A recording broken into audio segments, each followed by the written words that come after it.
गोथार बाथौ सान आरो बे बाथौ साननि लोब्बायै दिनै गिबि गिबियावनो गोथार बाथौ साननि मुङै आं गासै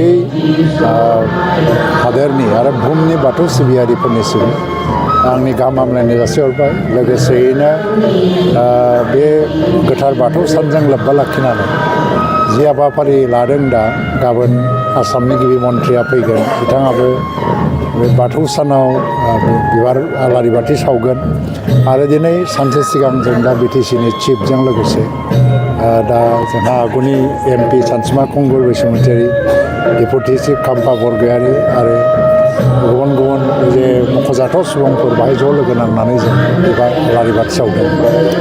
बाथौ धोरोमा बर'नि गुदि धोरोममोन, बेखौ रावहाबो डिसपिउट खालामनांगौ गैया, बाहाय खुनु डिबेटबो गैया, डिसपिउटबो गैया। नाथाय मोनसे टाइम आरो सिचुवेसनाव मानसिनि जे डेभेलपमेन्टनि प्रसेस, बेवहाय गोबां मानसिफ्रा गोबां गोबां धोरोमाव बारस्लायलाङो। जों बेखौबो इनाय साननांगौबो गैया एबा हिंसा साननांगौबो गैया। खारन मोनसे सम आरो जुगनि जे परिबर्तन बा सोलायनाय, बेवहाय मानसिनि साननाय हनाय सोलायो, नोजोर बिन्दोआ सोलायो आरो थासारिजों लोगोसे मानसिफ्रा गोबां रोखोमनि थांखि लानो गोनां जायो। थ' धोरोमा मा? What is religion? This is a way of life. जे मोनसे धोरोमा जुदि सासे मानसिनो वे अफ लाइफनि मोनसे गियान होनो हायाबा बे साक्सेसफुल धोरोम नङा। थ' ओंखायनो बुहुमनि गिदिर गिदिर धोरोमफ्रा दिनै सारभाइभ जादोंना बिसोरो वे अफ लाइफ होयो।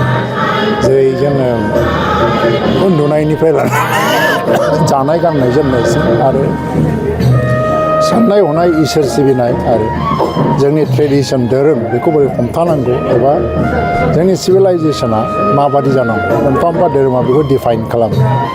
दा जाय धोरोमा बेखौ होनो हाया, बे धोरोमखौनो मानसिफ्रा नागारलाङो। मोनसे समाव जों बर'फ्रा सेडलि बेडलि जादोंमोन गोबां जाहोनाव। जोंहा माने जों धोरोम लाइनावबो जों थिग गैया जादों। बेफोरखौ लानानै सेडलि बेडलि जालांनायाव दिनै बर'फ्रा गुबुन गुबुन धोरोमाव गावस्रालांदोंब्लाबो नाथाय बयबो धोरोमनि थांखिया जानांगौ मा, जों मानसि हिसाबै, हारि हिसाबै बयबो अनलायनानैनो थांनानै थानांगौ ज'यै। आं गावबो बबेबा मोनसे गुबुन धोरोमनि न'खराव जोनोम जादोंमोन हिसाबै आंबो गुबुन धोरोम जानो हागौ बा सोरबायाबो गुबुन धोरोम जानो हागौ, खिन्थु जोंहा मोजां मोननाया बयबो धोरोमनि फारसे थानांगौ मानसि हिसाबै। फारसेथिंहाय बाथौ धोरोमा जोंनि गुदि धोरोममोन। बे बिथिङाव बिनि माखासे आसार खान्थिखौ गुबुनारि धोरोमफ्राबो फल' खालामनो हायो। जुदिअ धोरोमखौ जोङो फल' खालामाबाबो बाथौ धोरोमा होलांनाय माखासे आसार खान्थिखौ समाजनि आसार खान्थि हिसाबै जोङो मानिनानैबो थांनो हायो। थ' बे समा फैगोन मालाबा समाव। दिनैनि बे गोथार सानाव खेबसेबाव बयनोबो आंनि खुलुमनाय आरो गाहाम हामलायनाय जासिहरबाय। माग मासनि नैथि मंगलबार साना बाथौ सान आरो गाबोन समग्र बाथौआरि, बर'ल' नङा, जायफ्रा बाथौ फुजा होयो बिथांमोना गाबोन बे सानखौ फालिगोन। बेखौ जों लोब्बा लानानै दिनै जोङो क'क्राझारनि बेवहाय जे बाथौ थानसालि, बे बाथौ थानसालियाव गथै क'क्राझार टाउनाव आलारि बाथि सावनानै बिश्व शान्ति, सारा मुलुगाव जेन' शान्ति फैयो, बयबो जाथि गस्थिनि गेजेराव जेन' अनलायनाय फैयो, बिनि थाखाय बाथौ बोराइ बाथौनाव आर'ज गाबनो आरो बोर बिनो थाखाय जों बे हाबाफारिखौ लादों। दा आङो गाबोन जि बाथौ सान, बे बाथौ सानाव साफ्रोमबो बाथौआरि आरो बाथौ नङै बयबो सुबुंनोनो आङो आंनि गोसो सिंनिफ्राय शुभेच्छा हरो आरो बयनिबो जिबना जेन' सान्थियै थाङो आरो बयनिबो न'खराव जेन' जौगानाय फैयो, गथ' गथाय बयबो मोजां लेखा रोङो, गियान मोनो, बेखौनो आङो आफा इसोरनाव आर'ज गाबो। बाथौआ बर'नि धोरोम, बियो दानि नङा। बर' जाथिया जि समनिफ्राय मोनसे समाज दानानै थांनानै थादों, बे समनिफ्रायनो बाथौआनो बर'फोरनि धोरोम आरो बे बाथौआनो बर'फोरनि कालचारबो, माने हारिमुबो। धोरोमजोंल' इसोरखौ फुजिनायजोंल' नांथाबाखै बाथौआ।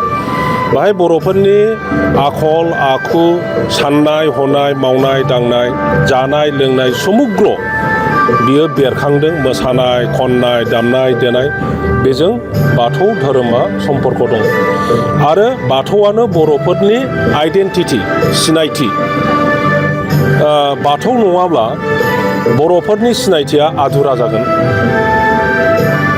जागोन गोबां खारन दङ दा बेनिखायनो समग्र बर' हारिया जायफ्रा बाथौखा बिसोर बे बाथौखौ मोजाङै फोसाबबावनानै बेजोंनो जुग जुग हारि हिसाबै थांना थानायनि बेबस्था जोङो खालामनांगौ आरो साबसिननिफ्राय साबसिन गुबुन धोरोमारिफ्रा जेरैहायबायदि गाव गावनि धोरोमखौ लानानै गोग्गायो बा मोजां प्रदर्शन खालायो इसोरखौ फुजिनायजों लोगोसे बिसोरनि साननाय हनाय सुस्थता दा बेखौ बाथौआरि जोंबो भबिष्यताव जोङो मोजाङै खालामनानै लानो जोङो रोंनांसिगोन आं बेखौनो खावलायो बयबो बाथौआरि बिथांमोनखौ जे प्रिथिबियाव जेन' सोरबाया बाथौआरि जानाय लोगो लोगोनो बेनि साननाय हनाय मावनाय दांनाय मोनसे मोजां आखुथाय बेरखाङो आं बेखौनो खावलायो गोजोन्थों जे बाथौ धोरोमा जाबाय बर' हारिनि फिल'सफिनि फुंखा बियो मोनफ्रोमबो धोरोमानो मोनफ्रोमबो फिल'सफिनि फुंखा इस्लाम रिलिजना जाबाय इस्लामिक सिभिलाइजेसननि बे फिल'सफिनि फुंखा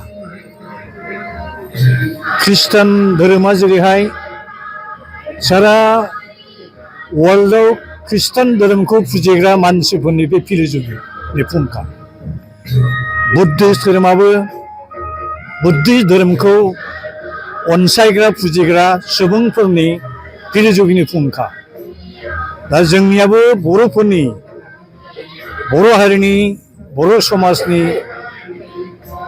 फिल'सफिनि सान्थौनि गाहाय आरो गुदि फुंखायानो जाबाय बाथौ धोरोम दा बे धोरोमखौ मोजाङै मोजां फालिलांनो हायोब्ला बर' हारिया बे बुहुमा जेसेबां जोरगोन सान अखाफोर हाथरखि हाला दैमा दैसा हाजो हाला जुगामैयै जेब्लासिम जोरबाय थागोन बर' हारियाबो बर'नि सिभिलाइजेसनाबो बर'नि सानथौ सानस्रियाबो गोजोरै थागोन होननानै आंहा गोथौ फोथायनाय दं आरोखि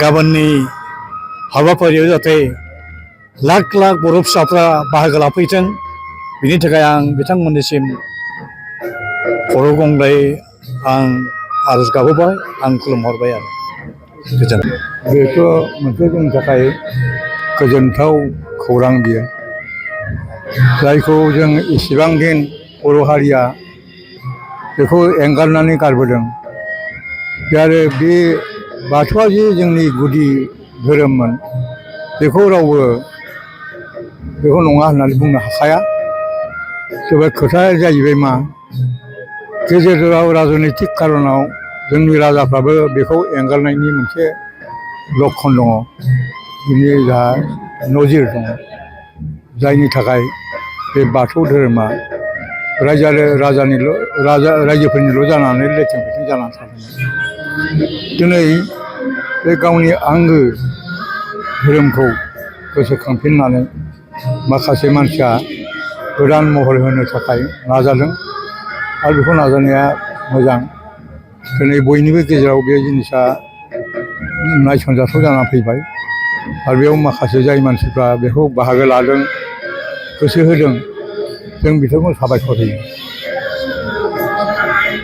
दुलाराय रायजो राजाफोरखौ मा हामलायथि हरगोन गोथार बाथौ सानाव गोथार बाथौ सानाव जिहेथु धोरोम होननाय जिनिसा सान्थिनि थाखाय गोजोननि थाखाय बे हिसाबै बे इसोरखौ आर'ज गाबनानै बाथौ बोराइखौ आर'ज गाबनानै जोंनि गेजेरावबो बयनावबो मोनसे सान्थि प्रिति गोजोननाय आरो सुग्लायनाय बे जिनिसा फैगोन होननानै आं फोथायो Welcome to IBT Coaching Institute, Kokrajhar, where your success story begins. Experience top-notch education with affordable course fees, making your dreams achievable. Learn from experienced faculty members dedicated to your academic growth. Our specialized teachers offer in-depth explanations and regular doubt-clearing sessions. Last year से preparation start किया, boat coaching join करने के बाद ही मेरा exam clear हुआ। तो मेरा इस साल 3 exam का pre clear हुआ, CSS का प्री क्लियर हुआ, फिर IPS PO का मेरा प्री क्लियर हुआ है, और CGL का भी मेरा प्री क्लियर हुआ है। तो अभी मैं मेंस का प्रिपरेशन कर रहा हूँ। Stay updated with current affairs classes tailored for competitive exams. Boost your exam readiness with daily CBT and offline mock tests, ensuring you are always prepared. Strengthen your knowledge with extensive revision classes. Experience our teaching quality firsthand with a free demo class. आं नाजानाय मेथ्सफोराव विकफोरमोन, ओमफ्राय दा बाहाय आं एसे साबसिन जाबाय आरो। ओमफ्राय बाहाय CA क्लासबो जायो, माने सामफ्राम फाइनेल टेस्टफोर जानाय, वार्डआव मा जानाय, इयाव मा जानाय बेखौ मोनगोन। ओमफ्राय रिजनिंगफोर इंग्लिश क्लास जाजोबो गासैबो। मेरा क्वांट में एक्चुअली खराब था, इसलिए मेरा ज़्यादातर एग्जाम में क्वालिफाई नहीं कर पा रहा था, और कॉन्फिडेंस भी नहीं। जब से मैंने ज्वाइन किया है तब से मैंने क्वांट पे एक्चुअली अभी मैं क्वांट पे अच्छा हूँ और कर भी पा रहा हूँ, तो अभी कॉन्फिडेंट भी हूँ, और फैकल्टीज भी बहुत अच्छे हेल्प करते हैं बहुत। Access all resources and updates through our official app, Make My Exam. Receive comprehensive course materials and monthly magazines at no extra cost. Join India's #1 coaching institute with proven success in SSC. Our achievement.